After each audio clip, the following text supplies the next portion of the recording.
talking about enhancing productivity in research, a Python approach.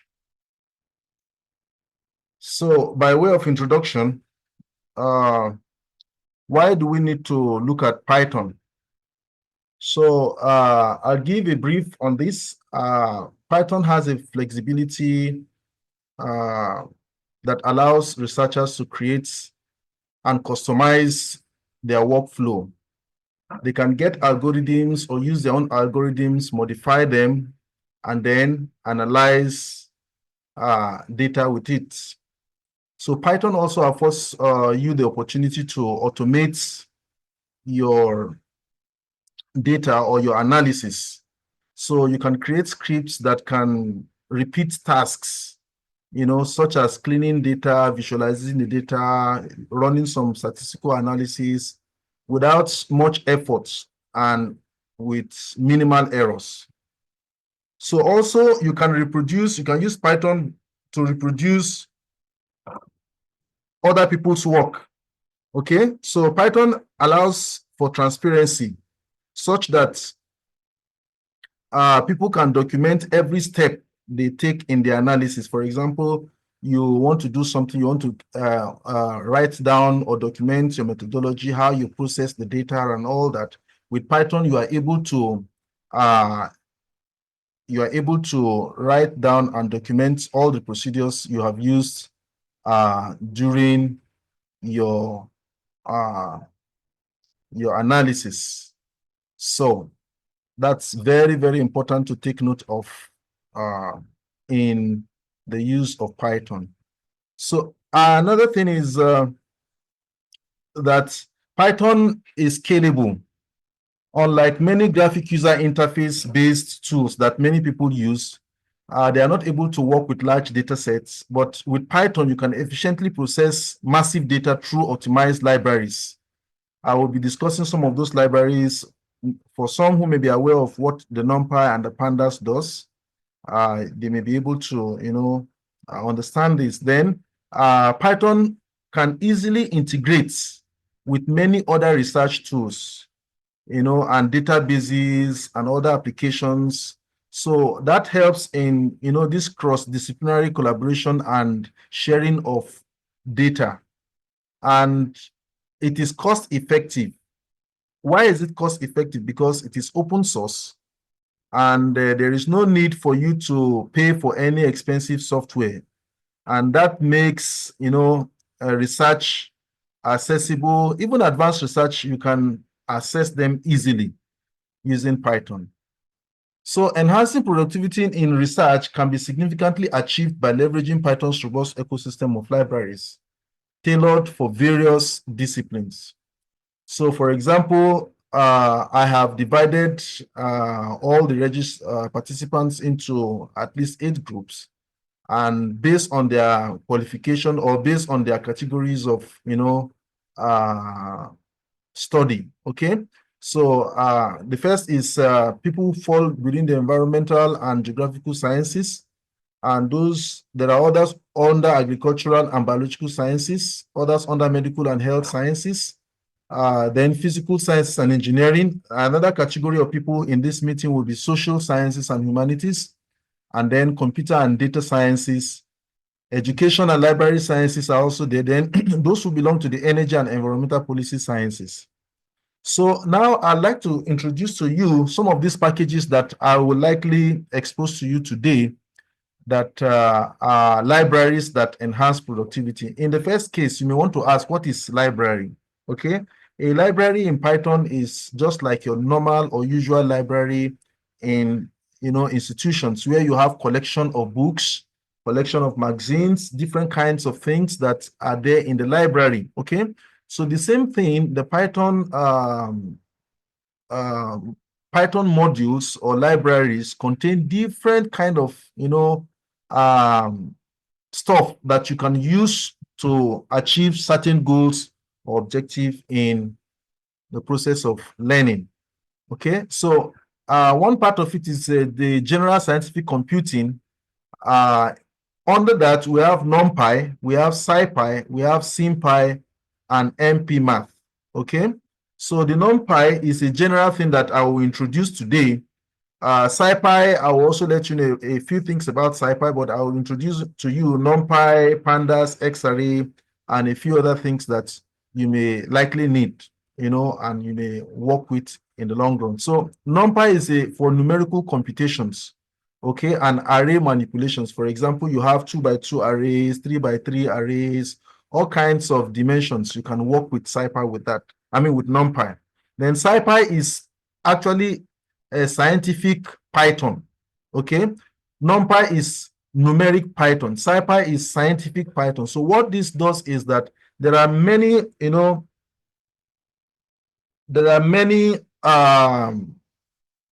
computations that are very, very advanced or very complex, okay? For example, you want to perform derivations, first and second order derivatives. There are some functions already there in SciPy that you may not need to reinvent, okay? They are already there. All you need to do is just to make use of those scientific computations that are already being done, and then you do your analysis. Then we have SymPy. SymPy is mostly for symbolic mathematics and algebra. And this is mostly for mathematicians. If you want to use some symbols in mathematics to write some things, you can use SymPy. And the NPMath is an arbitrary precision arithmetic. So it works with arbitrary values and all that. So how about machine learning, and how do you also do analysis? So Pandas is a data analysis tool that you can use to manipulate your data and do analysis. So Pandas is more or less similar to your data frame, okay? Your data frame in form of Excel. When you have your Excel, you have rows and columns, you have cells, you have a kind of tabular, whatever. So in Python, Pandas helps you to manipulate data that are in that kind of format. And then the scikit-learn is a machine learning algorithm, okay? It has all the algorithms that you need for, machine learning activity or analysis or computations, okay? So then the XGBoost. XGBoost is a gradient boosting for structured data. This is mostly for machine learning. And stats model is also for machine learning, okay? So statistical modeling and hypothesis testing. If you want to test your hypothesis in your modeling, you use stats model to do that. How about when you need to visualize and report your data, okay, or your analysis? The basic tool there is the Matplotlib.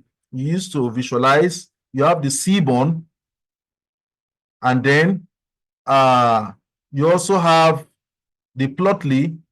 What does the Plotly help you to do? The Plotly helps you to have interactive visualization. Sometimes you want to see how interactions happen from one period to the other, and you want to display it in terms of interactive pages or interactive form. You can do that, okay? If you want to see how systems evolve or evolution in particular kinds of data sets, you can also use Plotly to do that. Then we have the Bouquet.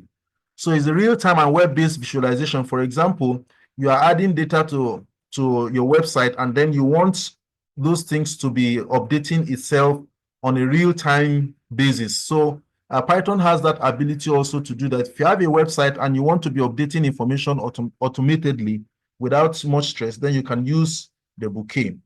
Then for those who are working with remote sensing data and geographic data sets, everything you can do in GIS, you can also do in Python. And it has been made very easy for you. Instead of overlaying and doing this and clicking that and clicking this, just with few lines of code, you'll be able to achieve that in Python. And some of the packages that we use in doing that includes GeoPandas, Rasterio. If you are working with raster files, satellite data, then Shapely also there helps you for geometric object manipulation. For those who are in civil department, civil engineering, they will understand how you use, positions. For example, X and Y, X and Y, X and Y, X and Y. Maybe you have a 4-point data set, or you have four region.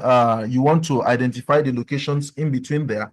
So for georeferencing and all that, you combine all these three tools to work. Then Folium is also used for interactive mapping. Okay. Then how about for those working in atmospheric sciences or in the climate? There's what we call the MetPy. Okay, so the MetPy is a meteorological data analysis tool that helps you to, do some kind of analysis. For example, you want to do vertical profiling, you want to draw your meteor data sets, you want to do your, you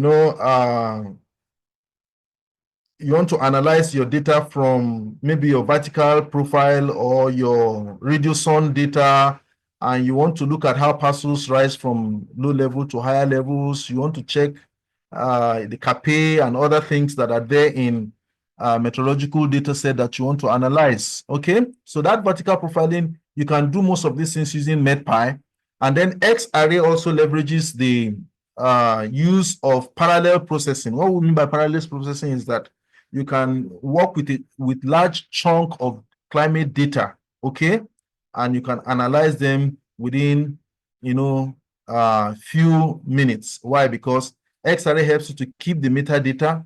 At the same time, you can do your analysis and then form your own data set also, and then distribute to the community. So you have also CF Grid. So CF Grid is, sometimes when you download some data set, they tell you the file is in GRIB format and all that. For example, if you are using the WRF or CESM models to work, some of the files, most of the files will come with as GRIB files, okay? So if they come as GRIB files, the CF Grid Python package helps you to handle such kind of files, okay? So for example, you want to do a geospatial coordinate transformations. Maybe you want to move from one coordinate to another coordinate. The PyProj has been made available for you to do that very easily. For example, most of the model outputs will give you data set that are in particular coordinate form. You need to transform those data forms, to maybe Cartesian coordinates or hybrid coordinates, or whatever kind of coordinate you want to, transform your geospatial coordinates into. PyRoach helps you in achieving that. For those in bioinformatics, medicine, and biology, there is the BioPython, okay? Bioinformatics tools are embedded in that. You can check death rate, you can check many things, you can even forecast with some of these tools, okay? And then the Scikit Bio, it helps you in computational biology and genetics. So for some of you who are using SPSS, you are using some other tools, GUI tools, or Excel spreadsheets, all these things will make life very easy for you. Then the MD analysis data is for those working on molecular dynamics analysis. You can use that to do your analysis. Your lifelines, you want to compute the survival analysis of an epidemiology or disease that is happening. You can combine all these tools together, all in Python, and then you get a very beautiful representation. Then for those in chemistry and material sciences, there are also tools for you that you can use in Python. RDKit is there, ASC, and PyMathNeg and ChemLib is also there. And then those in engineering and physics, you have PyOmo, you have OpenCV, you have PyMC3, you have PyLBM. Now, remember, this meeting is just to tell you that you can enhance your computational skills using Python rather than the GUI that you are familiar with. And I will give you a few instances as we proceed very soon. So in neuroscience and psychology also, you have a lot of tools. You want to check behavioral experiments. You want to do neuro imaging data analysis. You want to do EEG and MEG analysis. You want to do fMRI. You want to do cognitive neuroscience modeling. All these tools are there in Python that helps you achieve this very, very easily, okay? You can replicate, you can share, you can annotate, you can do a lot of things with Python environment. Then environmental and agricultural sciences, you want to work with Bayesian networks for decision making. You want to do some agricultural machine learning stuff. You want to do some environmental data science analysis. So all these tools are available. Maybe you're also working in satellite imagery. There is what we call the Landsat util. Okay, that Landsat util helps you also to achieve some of these goals. And then for those in social sciences, you want to work with text, you want to analyze text, there's the JetSim. You want to look at topics, understand how this topic relates with all the other things and the text that you have. You can use the GenSim. And then the network KX is a social network analysis. Maybe you have taken data and here and there, your questionnaire and all that, you can use that to analyze. Then if you want to do econometrics, you want to find some inferences from the data you have, Econ ML also helps you to achieve that. Maybe you want to work on texts and language and words. There are also tools for that for you to leverage upon. Then humanities and linguistics, you have natural language processing tools, you have the text analysis tool, you have text processing tools, you have mutilating you have a lot of tools that you can use. Multilingual text analysis also package are all available. Okay. So then for those in library and information sciences, those in energy and policy research, those in security, cryptography, and forensics, there are a lot of Python tools that are highly useful. I have checked some of them, and you can use them very, very well. Even those in the library science, you have, for some of you who have been using Zotero for your analysis, reference management, Python also avails you the opportunity to do some beautiful things with that. Okay, so as a way of key takeaways from what I have said so far, what do we see? We see that Python's simple syntax allows researchers to quickly acquire programming skills. Okay, then they have extensive libraries, that facilitate efficient data analysis and visualization. And apart from that, Python is an open source based based tool, such that you don't need to download or you don't need to pay for anything. All you need to you go to where the data sets are, go to where the tools are located, open them up, get the codes, use the codes, and then improve on that based on your scientific need. And so Python also has the ability to optimize, okay, and to automate your task. For example, you want to repeat a task like 10 or 20 times. Why do you need one after the other, one by one, or clicking a lot of rows and a lot of columns, and then you are combining this and combining that? So with Python, you can actually streamline your data collection and your data processing, which makes life much easy for everyone. Okay. So what are the challenges and future directions that we can have in using Python? Okay, you can have problem with data availability and pre-processing complexity. So these are some of the challenges, especially when the data sets are not, uniform. You have data set from different sources, right?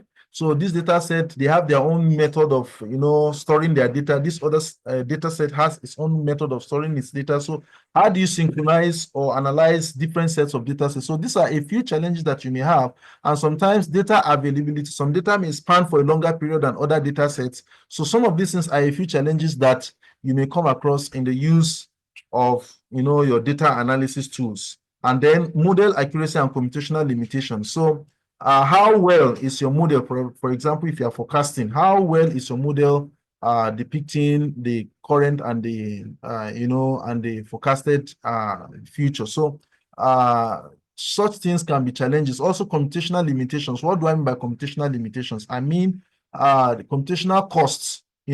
Sometimes you are dealing with very large data sets, and you don't have a very strong system or very large system to work, that can, affect some computation, or maybe the speed of your system also is not that sufficient. So you may have some of these few challenges. And then the future direction is that there are great opportunities that are embedded in every field.